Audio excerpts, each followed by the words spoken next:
Saan ka pupunta? Mahinang tanong ko sa asawa kong si Raven, kahit alam kong masasaktan ako sa isasagot niya ay nagtanong pa din ako. Pero kailangan kong malaman kung saan siya pupunta kahit ikakadurog pa ng puso ko yung isasagot niya. Tiningnan niya muna ako bago siya sumagot, kitang-kita mo yung galit sa mga mata niya. Sa kama ng babae ko, why, you want to come with me, and watch me while doing it with other girl, you want that? Nakangising sabi niya, nag-iwas ako ng tingin at hindi na lang nagsalita.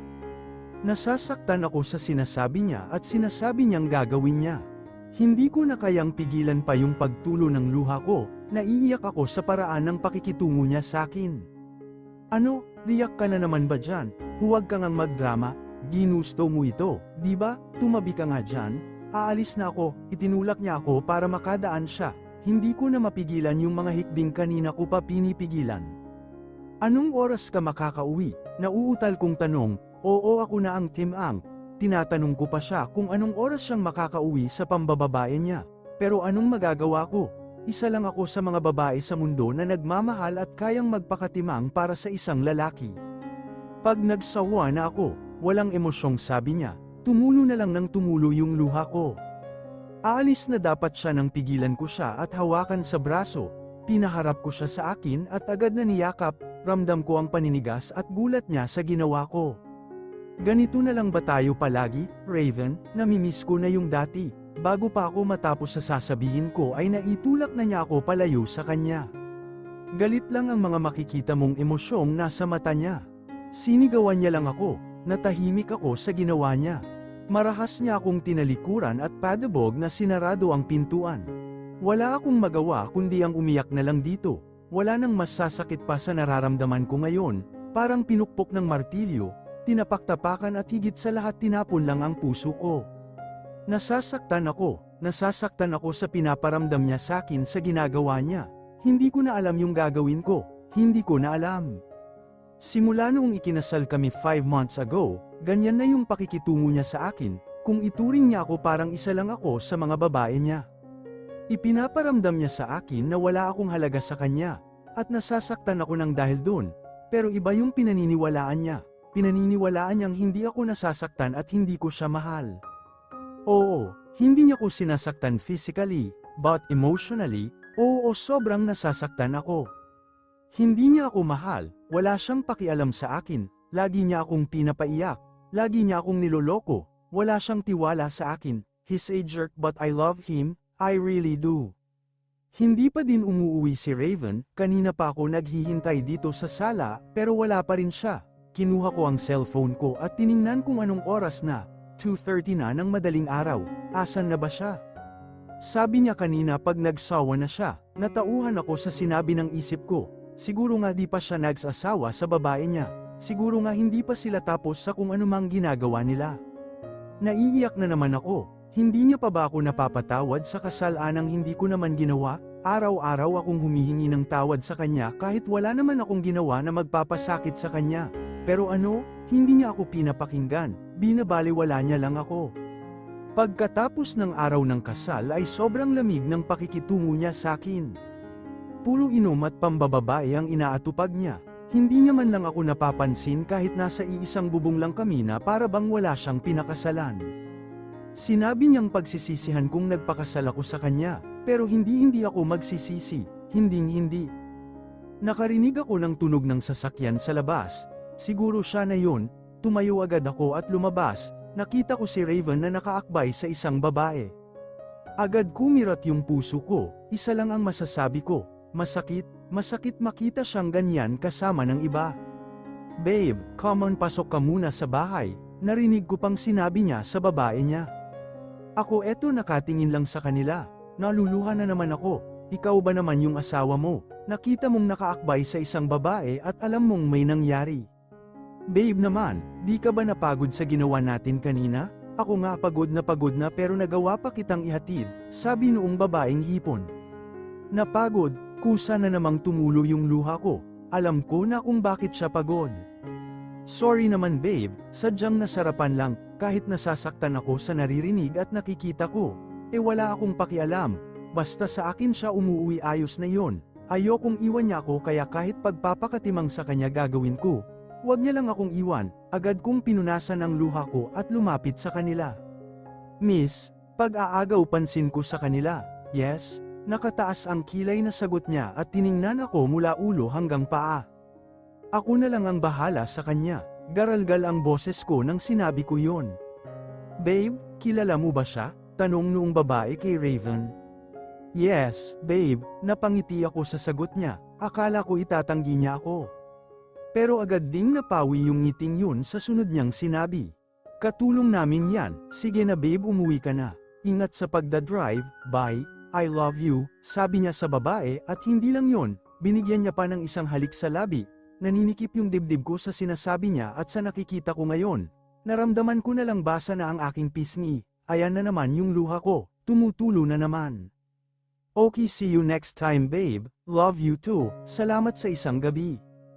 Tumulo na lang ng tumulo yung luha ko, pati ba naman sa harap ko, sa ibang babae nag-i love you pero sakin, ni take care wala, it's hurt seeing my husband with other girl and they are kissing in front of me. For God's sake, nandito ako ang asawa niya at hindi katulong, ganyan ba talaga siya? Kinuha ko na siya doon sa babae, salamat miss, nasabi ko na lang kahit tumutulo yung luha ko. Bakit ngayon ka lang, nagka-crack na yung boses ko, siguro dahil sa umiiyak ako. Ano bang paki mo, sa nag-enjoy ako wag mo nga akong hawakan, kadiri ka.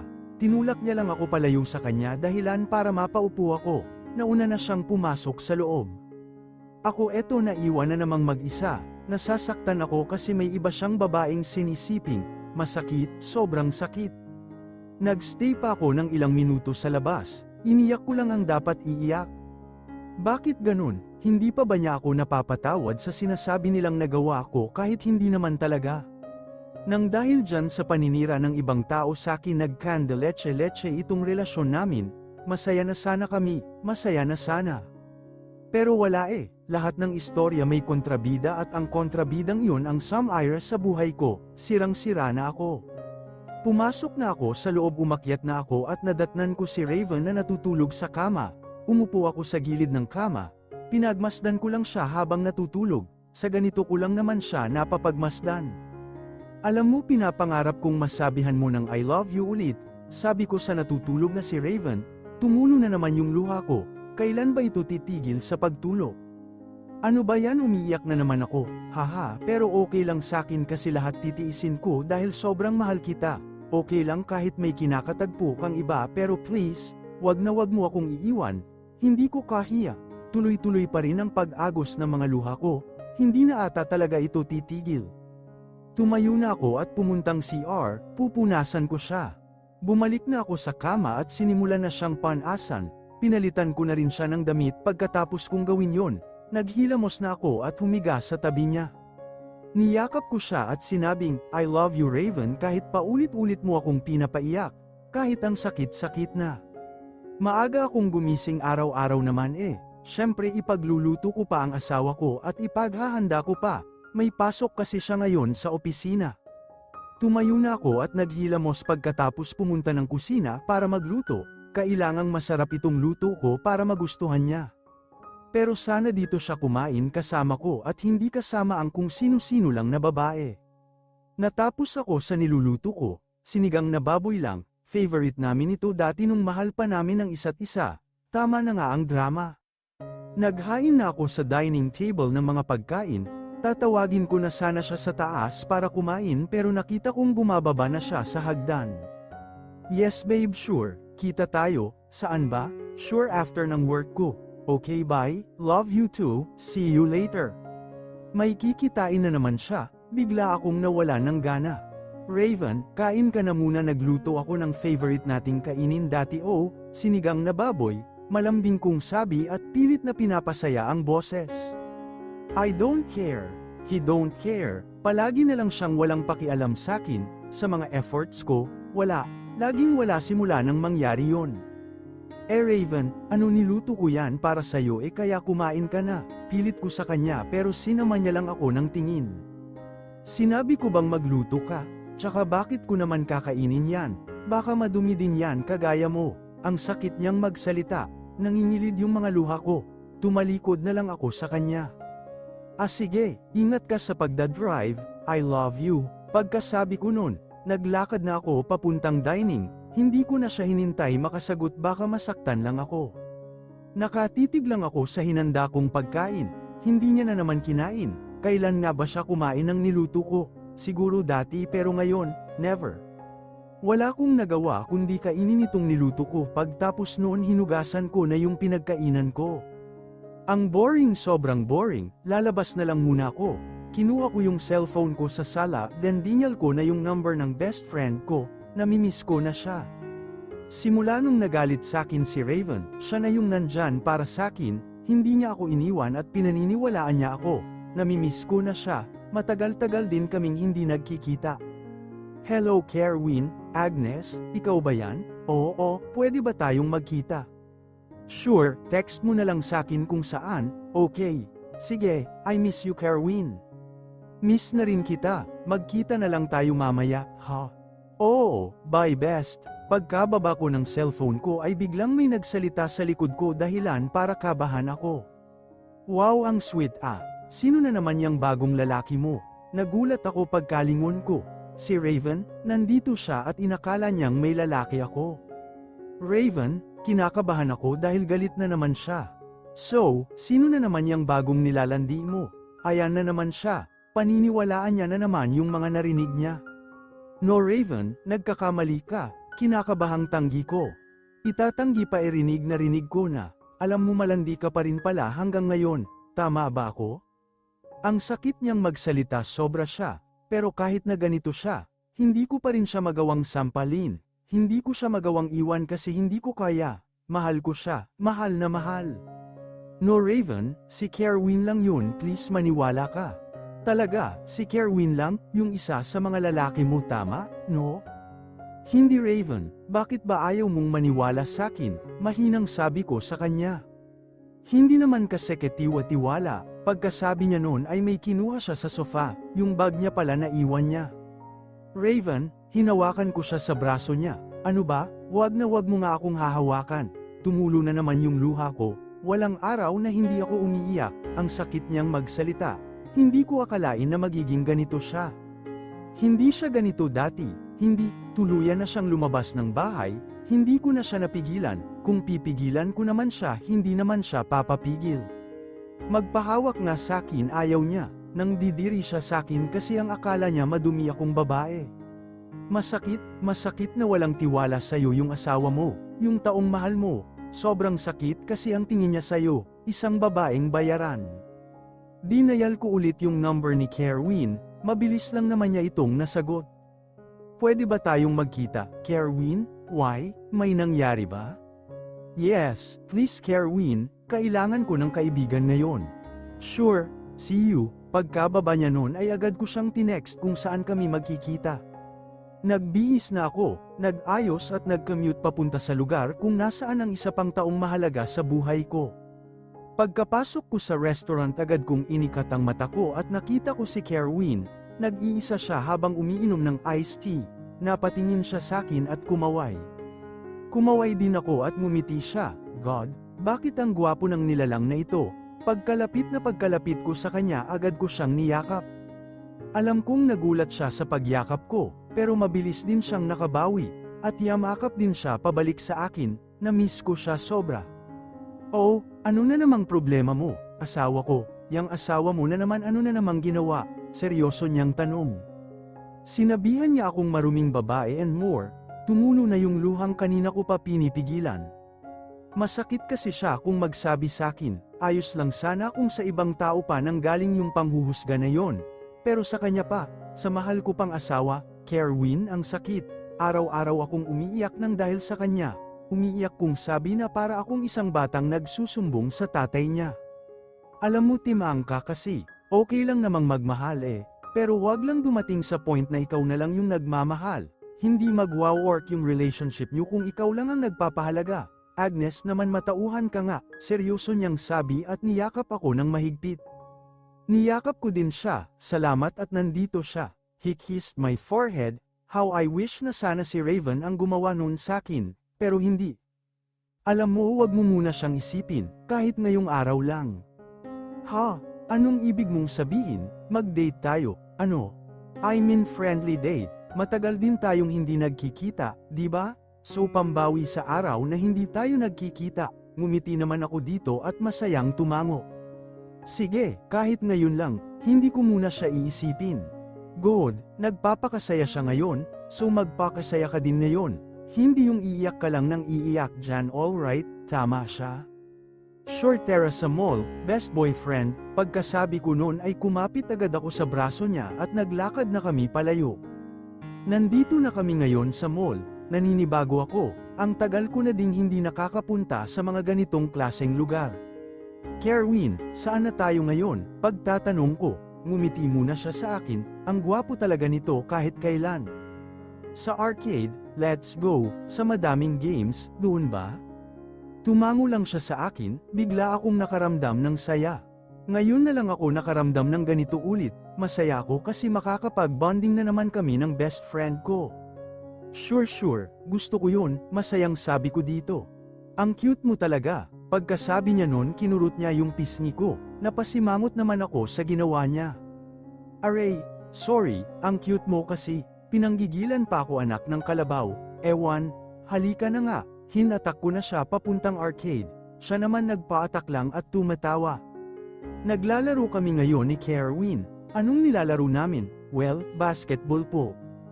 Kung sino ang matalo siya yung manglilibre ng pagkain mamaya.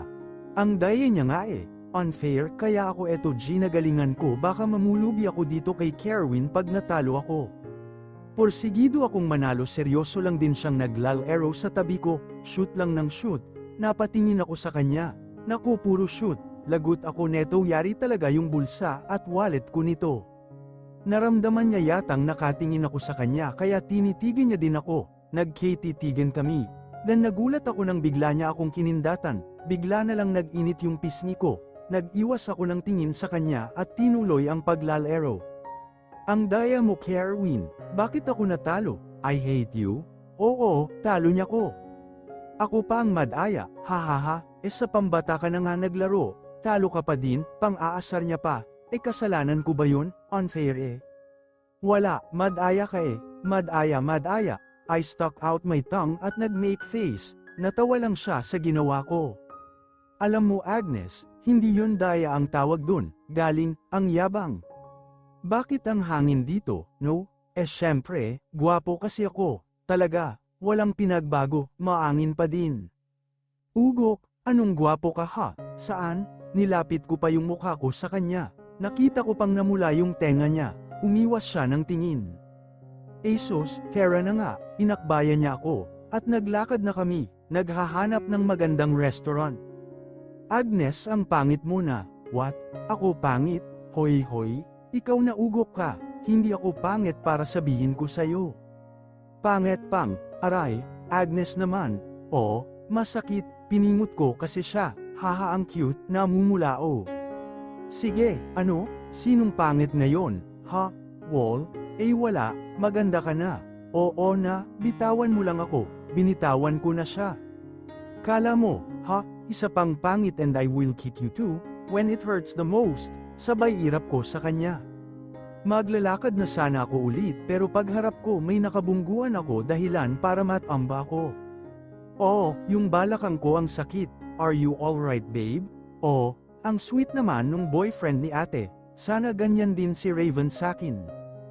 Oo babe, okay lang ako, no need to worry. Ano ba naman kasi yan miss, tumingin ka nga sa dinadaanan mo. Nasaktan mo pa itong girlfriend ko. Teka parang pamilyar yung boses niya. Pamilyar na pamilyar. Hindi ko kasi makita yung mukha, nakayuko at nagpapagpag ako.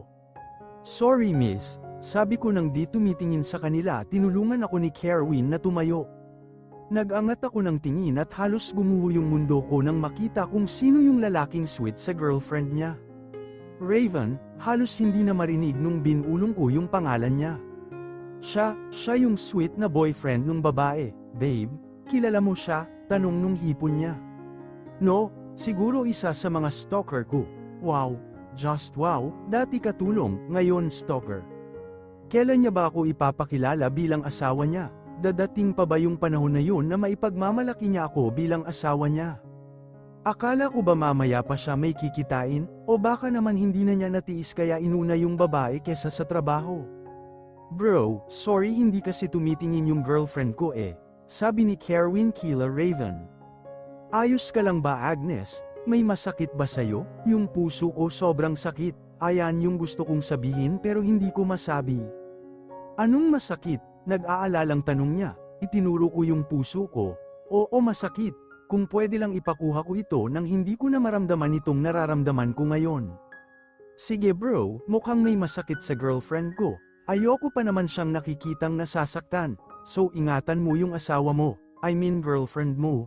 Huwag mong sasaktan baka kasi mawala sa'yo pag hindi mo iningatan. Talagang pinagdiinan niya pa yung mga sinasabi niya at ano bang sinasabi ni Kerwin na girlfriend, hindi lang ako makapagprotesta, dahil feeling ko kapag nagsalita pa ako, tutulo na ang luha ko.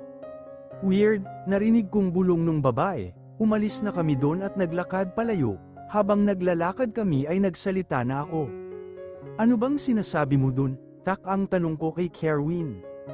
Hanggang kailan ka magtitiis? Nagulat ako sa sinabi niya nung nilinggan ko siya ay sobrang seryoso niya. Hanggang kailan ka? Magpapakatimang, napayuko ako. Hanggat mahal ko pa siya, pero kailan matatapos yung pagmamahal mo sa lalaking yun? Harap-harapan ka ng niloloko, gising Agnes, hindi na ito matatapos, hindi na. Ano ka ba? Masyado kang seryoso Kerwin. Halika na, kumain na tayo. Di ba sabi mo kanina wag ko siyang isipin kahit ngayon lang, pag-iiba ko ng usapan na agad niyang pinutol. Oo na sorry na, halika na nga, kain na tayo, uubusin ko yung pera mo. Eto yung nagustuhan ko kay Kerwin, siya yung nagpapagaan ng loob ko, siya lang nakakaintindi sa akin at alam niya kung saan siya titigil sa pagtatanong, at alam niya kung hanggang saan lang siya lulugar. Ang swerte ng babaeng mamahalin niya, natapos kaming kumain ng masaya, na-miss ko itong bonding namin. Gusto mo ihatid kita? No, kaya kung umuwi, sige na. Sige, mag-iingat ka sa susunod, bye, niyakap niya muna ako. Oo na, ikaw din, ingat, bye, niyakap ko din siya pabalik at sumakay na ko sa taxi na huminto sa harap ko. Sana maulit itong bonding namin, kasi sa ganitong pagkakataon nakakalimutan kong malungkot ako, nakalimutan kong hindi ako mahal ng asawa ko. Pagkapasok ko pa lang ng pinto, si Raven agad ang bumugad sakin. Himala, ang aga niya ata ngayon, wala ba silang ginawang kababalaghan ng babae niya? Babatiin ko na sana siya pero agad niya na akong hinatak sa braso. Ano, masarap ba siya? Magaling ba siya sa kama? Ha? Galit na naman siya. Ano na naman bang ginawa ko? Wala naman, di ba? Ano bang sinasabi mo? Mahina at pabulong kong sagot sa kanya. Mas lalo pang humugpit yung paghawak niya sa braso ko. Masakit, nasasaktan ako pero ayos lang. Nagmamaang-maangan ka pa, wala ka pa ring ipinagbago, malandi ka pa rin, naiiyak ako. Ayan na naman siya. Wala kaming ginawang masama. Halos hindi ko na masabi yung mga gusto kong sabihin dahil nagbabaadya na namang tumulo yung luha ko. Sinungaling, pero kung makalingki ka sa kanya ganon-ganon. What a slut. Kababaeng tao sa public place pa nakikipagharutan at boyfriend. Ha, buti pumatol si Kerwin sa'yo. Hindi niya ba alam na maduming babae ka? Sa bagay, malandi ka naman kaya expert ka na sa pagpikot ng mga lalaki. Napapikit na lang ako ng mariin sa sinabi niya or should I say sa panglalait niya. Mas malala yung mga sinabi niya ngayon, bakit ba hindi siya magtiwala sa akin, wala naman akong ginagawa, mas pinaniniwalaan niya pa yung iba kesa sa akin.